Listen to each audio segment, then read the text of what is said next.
A história de um menino que escolheu duas coroas, um frade que enfrentou o ódio com amor e um mártir que ofereceu sua vida por um desconhecido em Auschwitz. Prepare-se para conhecer a trajetória de São Maximiliano Kolbe, o mártir da caridade, em uma narrativa emocionante, profunda e verdadeira. Fique comigo até o fim deste vídeo e permita-se ser tocado por uma oração poderosa que poderá fortalecer sua fé, consolar seu coração e transformar a forma como você enfrenta os desafios da vida. São Maximiliano Kolbe tem algo a dizer a você hoje. Não perca. Vamos começar? Na fria manhã de 8 de janeiro de 1894, na pequena cidade de Zdunska Wola, na Polônia, nascia Rajmund Kolbe, aquele que o mundo viria a conhecer como São Maximiliano Maria Kolbe. Sua família era modesta, profundamente católica e marcada por uma vida simples de trabalho e oração. Seu pai, Julius Kolbe, um tecelão dedicado e patriota fervoroso. Sua mãe, Maria Dąbrowska, uma mulher de fé serena e doçura silenciosa, que transmitia aos filhos a importância da humildade e da devoção diária. Desde muito cedo, Rajmund demonstrava uma sensibilidade espiritual rara. Seus olhos, de um azul profundo, sempre pareciam estar mais atentos ao céu do que às distrações da infância. Enquanto outras crianças corriam pelos campos, ele se recolhia em silêncio, observando o horizonte ou passando longas horas diante do pequeno altar doméstico. Mas foi por volta dos 12 anos que algo extraordinário marcou sua alma para sempre. Em um dia comum, após uma repreensão da mãe, que lhe disse com firmeza: "Meu filho, não sei o que será de você." Rajmund sentiu-se profundamente tocado e foi rezar diante da imagem da Virgem Maria na igreja local. Ali, envolto em um silêncio denso e quase palpável, ele teve uma visão. A Mãe de Deus apareceu-lhe, segurando em uma mão uma coroa branca, símbolo da pureza, e na outra uma coroa vermelha, símbolo do martírio. Com voz suave, mas firme, ela lhe perguntou: "Meu filho, qual delas você deseja?" Rajmund, em um impulso de entrega total, respondeu sem hesitar: "Quero as duas." Este momento se tornaria a raiz de tudo. Um chamado claro e inegociável para a pureza absoluta e o martírio glorioso. A partir daquele dia, sua vida se transformou. Sua mãe, percebendo a mudança profunda no menino, viu nele um olhar mais sério, um silêncio contemplativo que o afastava das frivolidades da idade. Ele passava horas estudando, rezando e refletindo sobre o sentido da entrega total a Deus. A vida da família Kolbe não era fácil. A Polônia vivia momentos difíceis, dividida entre impérios, e a fé católica era um baluarte para manter a identidade e a esperança do povo. Entre o trabalho árduo e a fé cotidiana, Rajmund crescia com o espírito moldado pela disciplina, pela oração e pelo desejo de servir. Quando completou 13 anos, ele compartilhou com a família o desejo de entrar no seminário franciscano. Sua mãe, emocionada, entregou-o à vontade de Deus, ainda que com lágrimas nos olhos. Seu pai, orgulhoso, sabia que aquele filho havia sido escolhido para algo muito maior.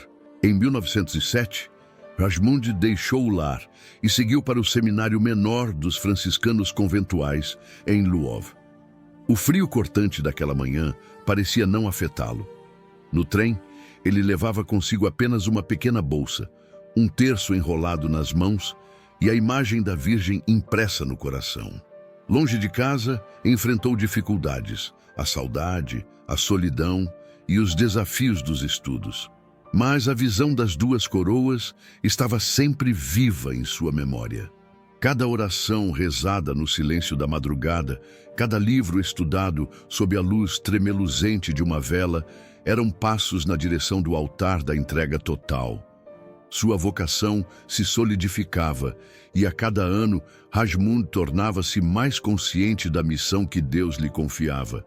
Não era apenas o chamado para ser sacerdote, mas para se tornar um instrumento da Imaculada, entregando-se por inteiro ao serviço do próximo e à luta pela salvação das almas. Em 1907, Rajmund Kolbe deu o passo decisivo que transformaria para sempre sua vida.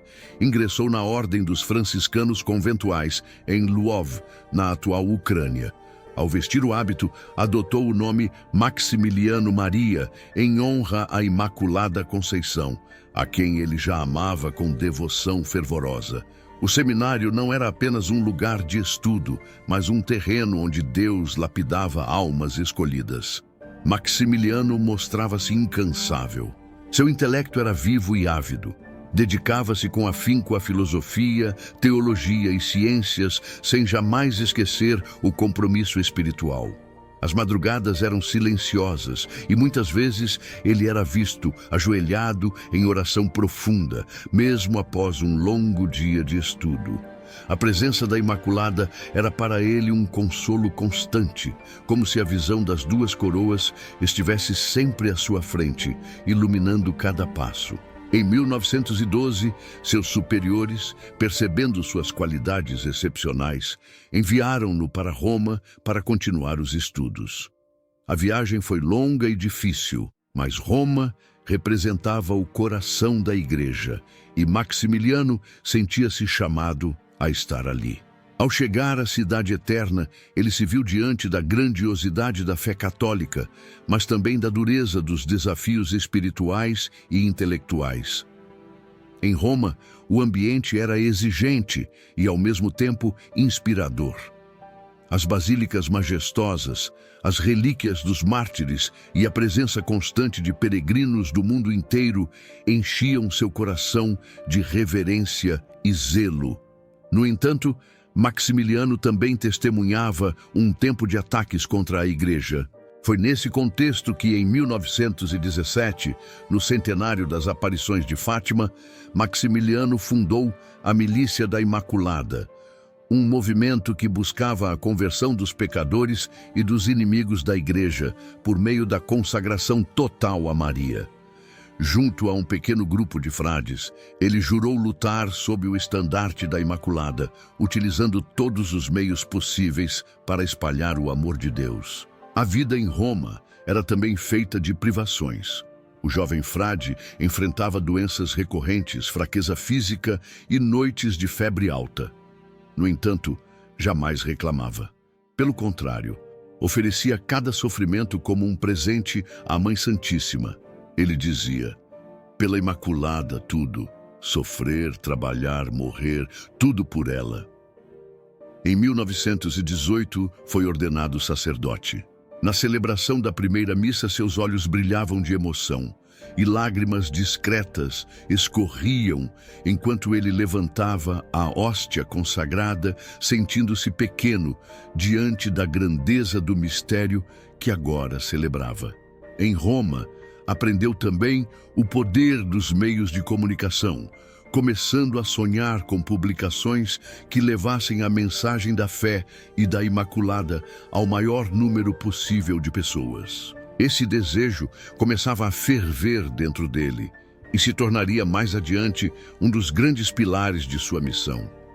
No final de seus estudos, mesmo tendo recebido honras acadêmicas, Maximiliano sentia que o verdadeiro chamado não era o brilho intelectual, mas o serviço humilde e total à Imaculada. Roma foi o cadinho onde sua alma foi purificada, fortalecida e preparada para a grande missão que Deus reservava para ele.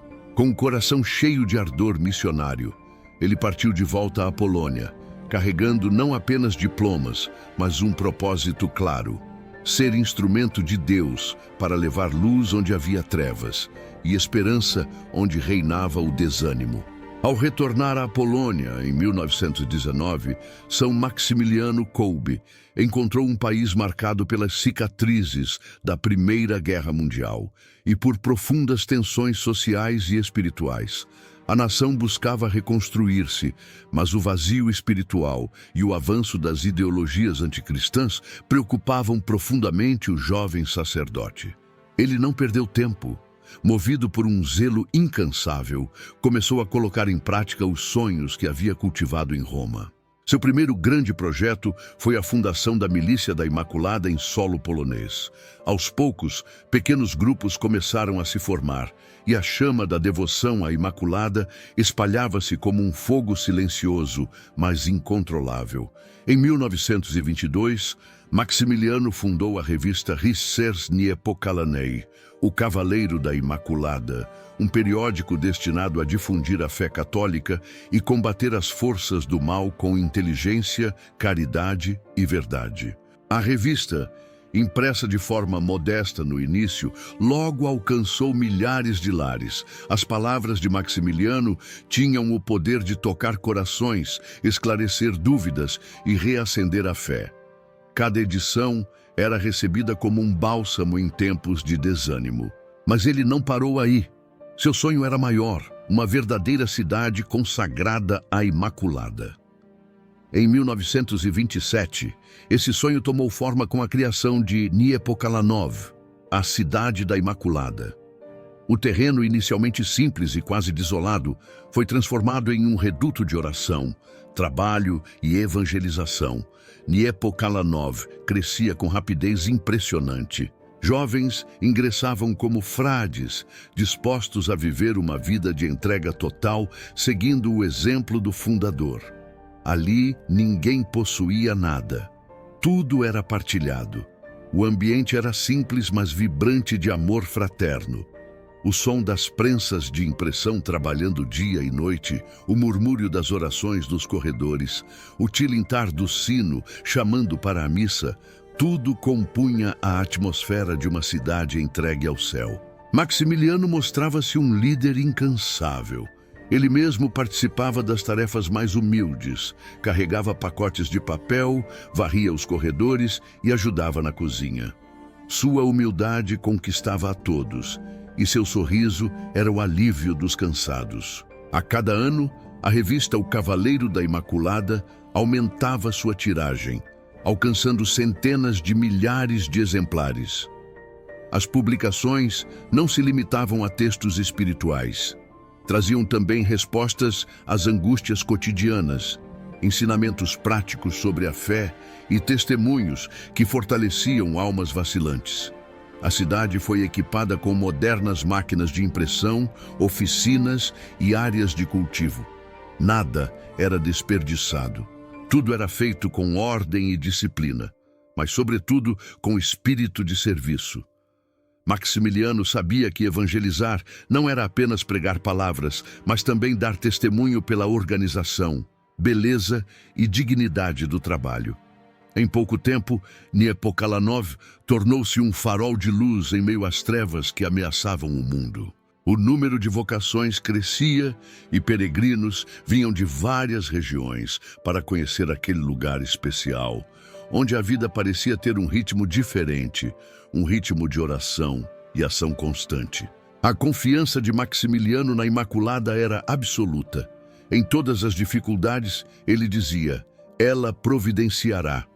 E, de fato, as portas sempre se abriam, os recursos chegavam e os obstáculos eram superados com fé e perseverança. A Cidade da Imaculada não era apenas um mosteiro, mas um verdadeiro exército espiritual que se preparava para enfrentar tempos difíceis. E que, ao fundo, sempre ressoava o chamado silencioso de Deus, preparando o coração de Maximiliano para desafios ainda maiores e, sobretudo, para o testemunho supremo do amor. Em 1930, quando São Maximiliano Kolbe já havia transformado Niepokalanów em um farol espiritual para a Polônia, um novo chamado inesperado chegou: a missão no Oriente. Era um convite ousado, desafiador, que poucos aceitariam. Mas para Maximiliano, cada convite era a voz da Imaculada, e não havia espaço para hesitação. Ele partiu para o Japão com um pequeno grupo de frades, levando consigo apenas o essencial: o hábito, alguns livros e uma confiança inabalável. A travessia foi longa, marcada por noites em alto mar, onde ele, diante do horizonte infinito, sussurrava orações à Mãe do Céu, pedindo força, e sabedoria. Ao chegar a Nagasaki, foi recebido por um mundo totalmente diferente. As ruas estreitas e movimentadas, o idioma incompreensível, os costumes tão distantes da cultura europeia, tudo era novo e desafiador. Os olhares desconfiados e, por vezes, frios da população local faziam perceber o peso da missão. A evangelização seria um trabalho delicado, feito de paciência e profundo respeito. Maximiliano, porém, não se deixava abalar. Encontrou um pequeno terreno próximo à cidade, num lugar simples, afastado do centro. E ali, com humildade e fé, começou a construir o que seria o Mosteiro da Imaculada, em terras japonesas. Os recursos eram escassos e os obstáculos muitos. Ele e seus frades trabalhavam com as próprias mãos, cavavam, carregavam pedras, levantavam paredes sob o calor e a umidade pesados do clima japonês. Mas o maior desafio estava no coração das pessoas. O Japão, marcado por tradições milenares e uma forte identidade cultural, não estava aberto às influências estrangeiras, muito menos à religião cristã, vista por muitos com desconfiança. Mesmo assim, Maximiliano aproximava-se com delicadeza, sorrindo, aprendendo palavras simples em japonês, respeitando cada gesto e cada silêncio. Foi nessa postura humilde que ele conquistou corações. Os primeiros convertidos foram poucos, mas firmes na fé. Ele começou a imprimir uma versão japonesa da revista O Cavaleiro da Imaculada, adaptando o conteúdo para a cultura local, com um olhar respeitoso, jamais invasivo. Uma das decisões mais inspiradas de Maximiliano foi escolher para o mosteiro um local afastado e elevado, protegido por uma montanha. Décadas depois, essa escolha salvaria o convento durante o bombardeio atômico de Nagasaki.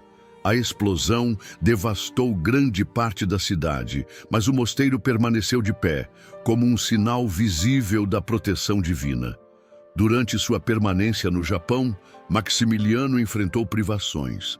A alimentação era simples e frugal, muitas vezes insuficiente. O frio das noites japonesas entrava pelas frestas das construções improvisadas, e as doenças surgiam com frequência. Mas nunca houve desânimo. Ele sempre repetia: "A Imaculada providenciará." Mesmo em terras distantes, sua visão era sempre universal. Ele compreendia que a missão não era converter pela força, mas testemunhar com amor, oferecendo a presença de Cristo com respeito e delicadeza. Aos poucos, o mosteiro em Nagasaki tornou-se um ponto de referência para muitos japoneses curiosos e abertos à fé. Além do trabalho missionário, Maximiliano não deixava de cuidar da vida interior dos frades. A rotina era intensa, feita de orações, trabalho e estudo. Cada pequeno progresso era celebrado com gratidão, e cada dificuldade era enfrentada com espírito de sacrifício. Em 1936, percebendo que a missão havia sido solidamente plantada, Maximiliano sentiu o chamado para retornar à Polônia. Partiu, deixando para trás um mosteiro estruturado, uma comunidade fervorosa e um legado de amor e respeito. Seu tempo no Japão foi breve, mas grandioso. Não em números ou estatísticas, mas na profundidade do testemunho, na coragem diante das adversidades e na fidelidade incondicional à Imaculada, que guiava seus passos, mesmo nos caminhos mais incertos. O retorno de São Maximiliano Kolbe à Polônia, em 1936, foi marcado por um misto de alegria e apreensão. Ele havia deixado raízes profundas no Japão, mas sentia no coração que tempos sombrios se aproximavam de sua pátria. O cenário político e social polonês estava tenso e a ameaça da invasão nazista já pairava sobre a Europa como uma nuvem pesada e opressora. Ao chegar novamente a Niepokalanów, encontrou uma cidade ainda mais viva, com milhares de exemplares da Milícia da Imaculada sendo distribuídos, novos frades ingressando e um movimento crescente de evangelização. Mas ele sabia que a missão agora exigiria mais do que palavras. Exigiria coragem, resistência e possivelmente o próprio martírio. A comunidade o recebeu com amor e entusiasmo. Os frades o viam não apenas como um superior, mas como um verdadeiro pai espiritual. O dia a dia em Niepokalanów era intenso, desde a oração das laudes, antes do amanhecer, até as longas jornadas na gráfica e nos campos. Maximiliano participava de tudo, sempre com o mesmo espírito de simplicidade e humildade. Ele reforçou ainda mais o trabalho editorial, usando a imprensa como uma arma pacífica e poderosa contra a desinformação e o avanço das ideologias anticristãs. Revistas, folhetos e pequenos livretos circulavam pelo país, levando conforto espiritual e clareza em tempos de confusão e medo. Mas a sombra da guerra avançava rápida e implacável. Em 1939, a invasão da Polônia pelas tropas nazistas trouxe consigo a destruição, o medo e o silêncio carregado de dor. Maximiliano sabia que a resistência não podia ser armada, mas espiritual. Ele reuniu seus frades e os encorajou. Vamos permanecer firmes. Somos soldados da Imaculada. Nosso campo de batalha é a alma humana. Niepokalanów tornou-se um refúgio para muitos. Famílias inteiras, perseguidas pelos nazistas, encontravam abrigo nas dependências do mosteiro. Judeus, cristãos perseguidos e refugiados de todas as idades eram acolhidos, alimentados e protegidos, mesmo sob o risco constante de represálias. A tensão era palpável. O barulho dos passos de soldados nazistas nas estradas próximas, os gritos de ordens em uma língua dura e implacável, o som distante das explosões. Tudo isso fazia parte do cenário cotidiano. Mas dentro das paredes de Niepokalanów havia um silêncio sagrado de confiança e oração. Maximiliano continuava a escrever, a orientar e a fortalecer o espírito dos frades. As missas eram celebradas com fervor ainda maior, e o terço era rezado com lágrimas nos olhos. Ele sabia que a aprovação estava próxima, mas não havia espaço para o medo. Apenas fé. Em meio à crescente perseguição, recebeu várias ofertas de esconder-se ou fugir. Recusou todas. Seu lugar era ali, com seus frades e com aqueles que buscavam proteção sob o manto da Imaculada. Se é aqui que Deus me quer, aqui ficarei, dizia com serena determinação. No final de 1939, a pressão aumentava. A presença nazista tornava-se opressiva e os primeiros sinais de perseguição direta contra a igreja surgiam. Igrejas eram fechadas, padres presos, conventos invadidos. Ainda assim, Maximiliano não recuou. Continuava a consolar, a aconselhar e a celebrar a Eucaristia como se cada missa fosse a última. Em seu olhar havia uma paz misteriosa, como se já soubesse que a hora do testemunho supremo se aproximava. E ele estava pronto. Não com medo, mas com a dignidade de quem havia, desde menino, escolhido as duas coroas, a branca da pureza e a vermelha do martírio. A madrugada de 17 de fevereiro de 1941 chegou fria e silenciosa, mas carregada de pressentimento. Em Niepokalanów, os frades ainda dormiam quando as portas foram arrombadas com brutalidade. Soldados nazistas, com botas pesadas e olhares de aço, invadiram o Santuário da Paz, espalhando o terror que vinha se tornando rotina na Polônia ocupada. São Maximiliano Kolbe foi preso junto com alguns frades. Não houve resistência. Com o rosário entre os dedos, ele ergueu os olhos ao céu, como quem oferece aquele momento à Imaculada. Seu semblante não mostrava medo, mas uma aceitação serena, um cumprimento silencioso, a profecia daquela visão infantil. Levado primeiro à prisão de Pawiak, em Varsóvia, Maximiliano enfrentou semanas de humilhação e sofrimento. As celas eram escuras, úmidas, cheias de pragas. O frio gelava os ossos e a fome roía lentamente a força física. mas a força espiritual permanecia inabalável. Mesmo ali, ele se tornava consolo para os outros prisioneiros, dividindo o pouco que tinha, ouvindo suas histórias, secando lágrimas, rezando com eles. Os guardas nazistas impiedosos aplicavam castigos brutais. Ele foi espancado inúmeras vezes, deixado por horas em pé, sem alimento ou água, mas jamais proferiu uma palavra de ódio. Pelo contrário, orava por seus algozes.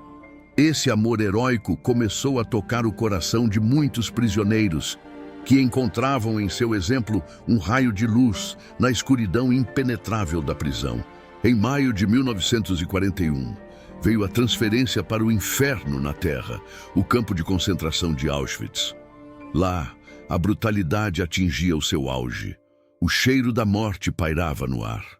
O chão era enlameado de sangue, suor e lágrimas. Os olhos das pessoas que chegavam ao campo eram vidrados, perdidos entre o horror e o desespero. Logo que chegou, Maximiliano recebeu o número 166670, apagando, aos olhos dos nazistas, seu nome, sua história e sua dignidade. Ele carregava pedras pesadíssimas, enfrentava chicotadas e insultos. Um guarda, furioso por vê-lo ajudar outro prisioneiro mais fraco, agrediu-o violentamente, deixando-o caído na lama. Maximiliano, com o rosto ensanguentado, murmurou apenas: "Perdoo você, filho", mas não para ele. No fundo do coração, ele sabia quem era: servo da Imaculada e filho de Deus. Mesmo dentro de Auschwitz, ele tornou-se um farol. Organizava discretamente orações comunitárias, ouvia confissões clandestinas e, quando possível, partilhava palavras de esperança com aqueles à beira da desesperança. Seu semblante permanecia sereno, sua voz doce e firme. Os trabalhos forçados eram desumanos. As noites eram de um silêncio pesado, quebrado apenas pelos gritos dos torturados. Mas em meio àquela sombra, Maximiliano mantinha viva a luz da fé. Rezava o terço com um fio de voz, segurando nas mãos invisíveis da Imaculada, sustentando a si mesmo e aos que o rodeavam. Em um dia de julho de 1941, o campo inteiro foi sacudido por um alarme. Um prisioneiro havia fugido. Como punição, os nazistas escolheriam aleatoriamente 10 homens para morrer de fome no Bloco 11, o temido Bunker da Fome. Quando o nome de Franciszek Gajowniczek, pai de família, foi chamado, ele desabou em lágrimas, murmurando: "Minha esposa, meus filhos." Nesse momento, em um gesto de coragem e amor heróico, Maximiliano se adiantou e disse: "Eu quero tomar o lugar dele." O comandante, surpreso, permitiu. E Maximiliano desceu, sem hesitar, ao lugar onde corpos e almas eram consumidos na escuridão mais absoluta. No fundo sombrio do Bloco 11 de Auschwitz, conhecido como o Bunker da Fome, São Maximiliano Kolbe entrou com passos firmes, ladeado pelos 9 outros prisioneiros condenados a uma morte lenta e cruel. A porta de ferro se fechou atrás deles com um estrondo pesado, selando não apenas o destino de 10 homens, mas o início de um testemunho de amor tão puro que atravessaria os séculos. O bunker, úmido e sem janelas, exalava o cheiro da morte e do desespero. Mas o que se viu ali nos dias seguintes foi algo completamente oposto à expectativa dos algozes. Em vez de gritos, lamentos e loucura, ouvia-se cânticos suaves, murmúrios de oração e salmos entoados em uníssono. Maximiliano transformou aquele espaço de horror em uma capela improvisada. De pé, mesmo enfraquecido, conduzia orações, motivava confissões silenciosas e entoava hinos marianos com uma voz serena que parecia carregar o próprio céu para dentro daquela cela escura. Os guardas, acostumados a assistir ao desespero dos condenados, ficaram perplexos. Em vez de ódio ou revolta, viam rostos pacificados, olhos brilhando de fé. Dia após dia, Maximiliano ia se tornando cada vez mais fraco, mas sua alma irradiava luz. Com palavras simples e doces, ele ajudava os companheiros de martírio a se entregarem à vontade de Deus, um por um, sem medo. Os dias se arrastaram. A fome corroía os corpos, a sede queimava as gargantas e o frio das noites de pedra era implacável. Mas não havia lamentos. Quando um dos homens fraquejava, Maximiliano segurava suas mãos, sussurrava palavras de conforto e rezava com ele. Ele oferecia cada dor, cada calafrio, cada espasmo de fraqueza pela conversão dos pecadores, pela paz do mundo, pela glória da Imaculada. Após 2 semanas, todos os prisioneiros já haviam partido, um por um, entregues à morte com dignidade e fé, guiados pela presença de Maximiliano. Apenas ele permanecia vivo, embora extremamente debilitado, sustentado por uma força sobrenatural que nenhum soldado podia compreender. Os guardas, impacientes com a resistência heróica daquele frade franzino, decidiram encerrar sua vida de forma brutal. No dia 14 de agosto de 1941, véspera da festa da Assunção de Maria, entraram no bunker com uma seringa carregada de ácido carbólico. Maximiliano não resistiu. Não havia medo em seu olhar, apenas paz. Ele ofereceu seu braço, olhou uma última vez para o crucifixo invisível no coração e sussurrou: Ave Maria. Seu corpo foi cremado, reduzido a cinzas que o vento espalhou, mas sua alma permaneceu imortal, como a chama que jamais se apaga. No silêncio pesado daquele campo de horror, um ato de amor havia vencido a violência e a morte. Seu gesto supremo não apenas salvou a vida de Franciszek Gajowniczek, mas também iluminou a humanidade inteira com o exemplo do amor sacrificial, aquele amor que dá a vida pelo outro, refletindo o próprio Cristo na cruz. Após o fim da guerra, as cinzas de Auschwitz continuaram a sussurrar histórias de sofrimento inimaginável.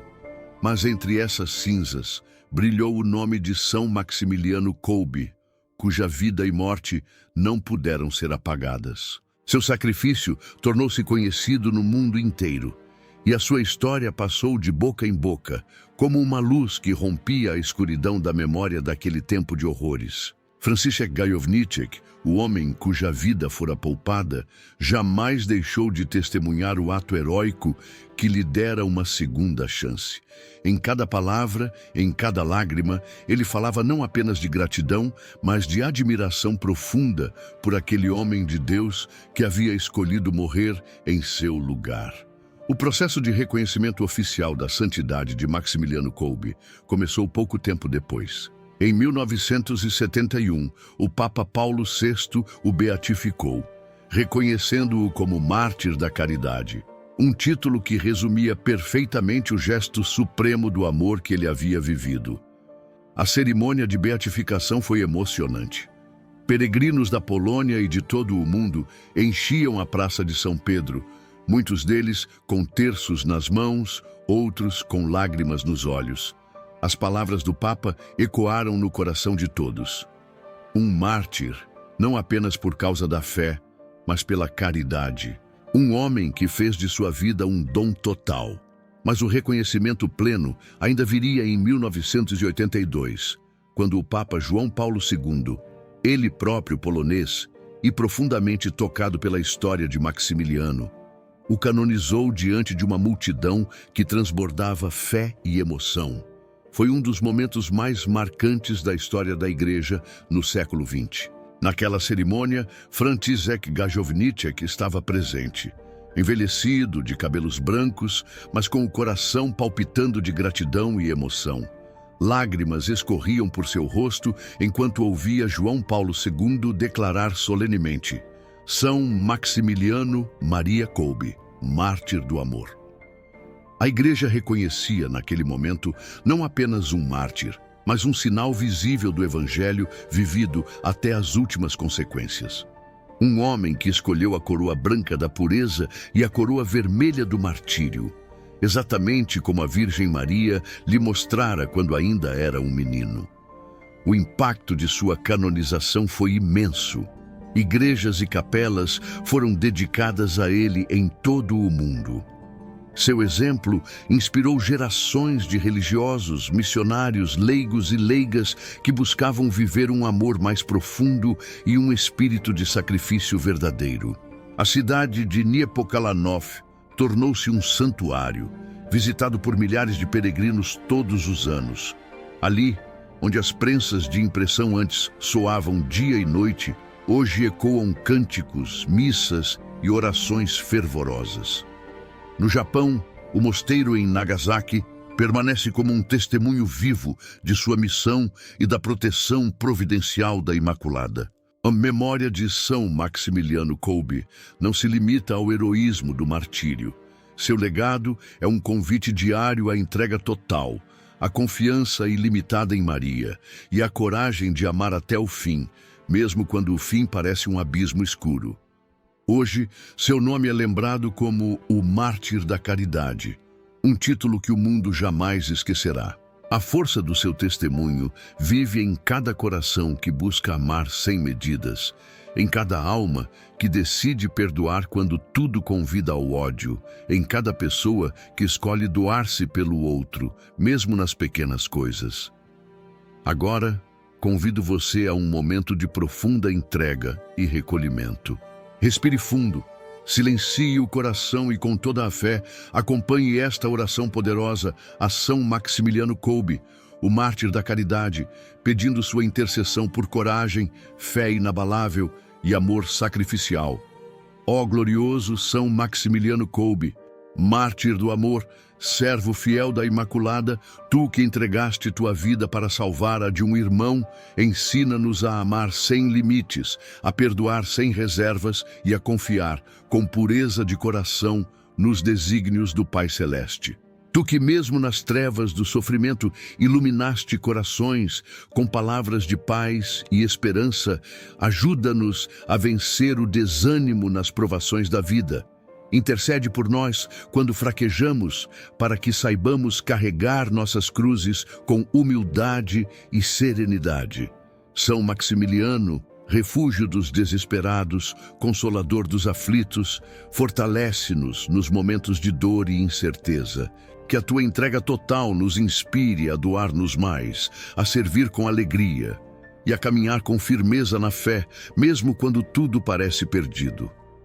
Ó Santo Mártir, ensina-nos a viver sob o olhar da Imaculada, a confiar plenamente em sua proteção materna e a seguir o exemplo de teu amor heróico. Roga por nossas famílias, protege nossos lares e alcança-nos a graça da paz interior e da fidelidade inabalável a Cristo. Que diante das perseguições e tribulações possamos repetir com o coração sereno: a Imaculada providenciará. São Maximiliano Kolbe, mártir da caridade e luz em tempos de escuridão, intercede por nós hoje e sempre. Amém.